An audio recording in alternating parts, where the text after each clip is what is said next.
As the advocacy for the inclusion of persons with disability in the electoral process continues to gain momentum, stakeholders says the need for strengthening the institution and rule of law for this purpose must be brought to the fore. Now, this was the key point of the discussion in a two-day sensitization program held in Kaduna State by Taf-Africa, relevant stakeholders.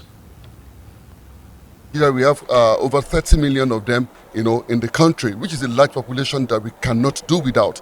And now, in a way, if we don't consciously plan for them, to include them in electoral processes, how we select our leaders who governs at state and local government levels, in a way they will be kind of excluded. So this program, we hope to sensitize them today of their rights as provided for in the Electoral Act and also the National Disability Prohibition, Discrimination Prohibition Act, that they have the full right to participate actively in the electoral process, both to vote and to be voted for, so we will not get them, as being part of this process. We don't do this kind of engagement. So we plan with this engagement to sensitize them, to carry out ballot, to go out there, contest for position, and also get their vote, and also vote for anybody of their choice during the forthcoming local government election in the state.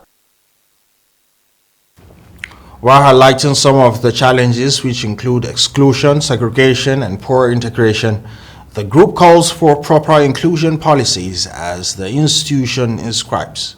Election, for those of us that even voted, it was not easy.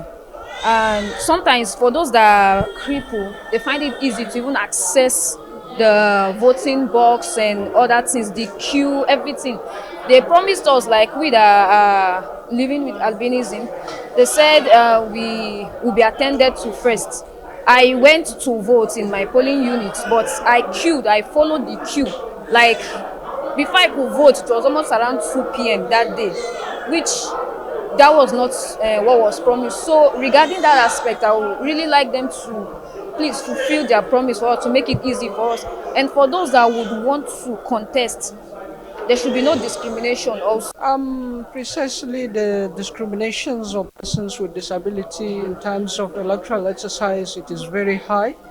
Despite that, right now, some of the organizations and other agencies with the Organization of Persons Living with Disability are creating awareness and sensitizations for the people and the INEC to understand the value and the role of people with disability that they are going to play in terms of election. One of the problems we do encounter as persons with disability, we have this issue of low esteem that deprive us from engaging particularly political parties and even electoral process.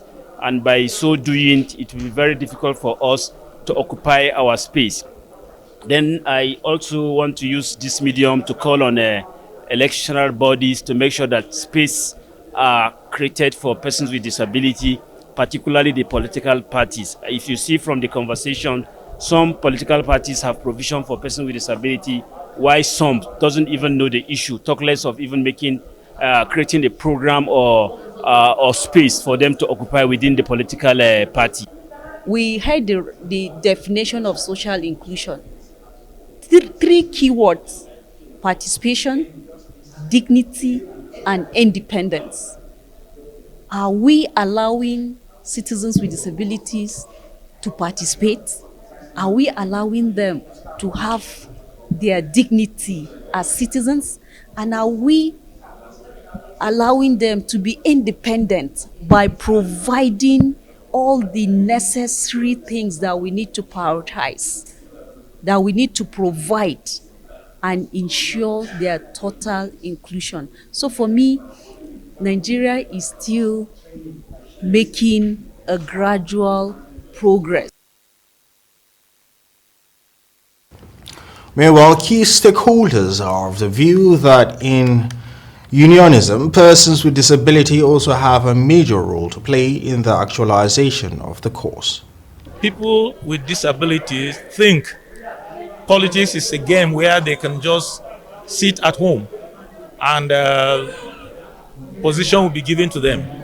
You will need to come out, show yourself that you are capable, show yourself that what people with ability can do, you too can do the same.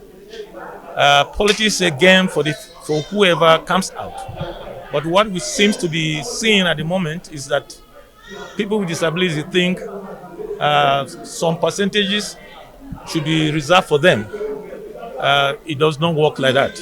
With a clear vision and objective, the disability affairs, they have a board, and if they come together to work as a team, I think rule of law, which is the supremacy of the state, they can have a way of coming together and iron out their differences and then forge ahead for development. While maintaining the view of sustaining democratic rule, all the sundry are required to contribute their quota for the development of the nation.